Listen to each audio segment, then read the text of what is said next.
చంద్రబాబు నాయుడు నరేంద్ర మోడీని కలవగానే పోలవరానికి సంబంధించిన డబ్బులు వచ్చేసినాయి. ఆయన ప్రధానమైనటువంటి ఎజెండా పోలవరమే.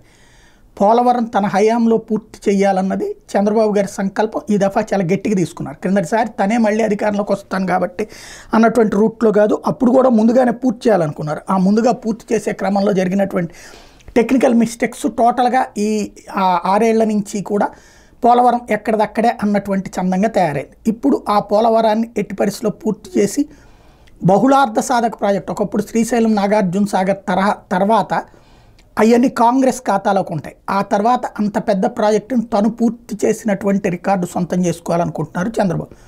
దానికి అనుగుణంగా గతంలో ఏదైతే రాజకీయ పక్షాలకి తోడుగా మీడియా అంతా హైలైట్ చేస్తున్న 41 అడుగులకి అప్పట్లో జగన్మోహన్ రెడ్డి కూడా పూర్తి చేసి తన ఖాతాలో అది వేసుకోవాలనుకున్నారు.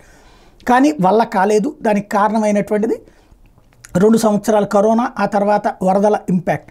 ఫైనల్గా జగన్కి వల్ల కాలేదు కాబట్టి అది మళ్ళీ తనకే దేవుడిచ్చిన అవకాశం అని భావిస్తున్నారు చంద్రబాబు. అందుకే నిన్న నరేంద్ర మోడీని కలవటం, తొందరగా నిధులు రిలీజ్ చేయాలంటాం. ఆ వెంటనే 24 నిన్న సాయంత్రం నరేంద్ర మోడీని కలిస్తే రాత్రికల్లా 2,000 కోట్ల రూపాయలు కేంద్ర ప్రభుత్వం రిలీజ్ చేసింది. అదే సందర్భంలో మరొక 800 కోట్ల రూపాయలు గతంలో ఉన్నటువంటి బకాయిలకి విడుదల చేసింది. ఇక్కడే అసలు లాజిక్ ఉంది.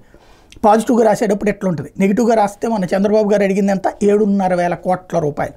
బట్ అది దశల వారీగానే రిలీజ్ చేస్తుంది, కానీ ఒకేసారి నీకు ఇచ్చేసి వాడేసుకో అందో. అది ఇక్కడ అసలు లాజిక్.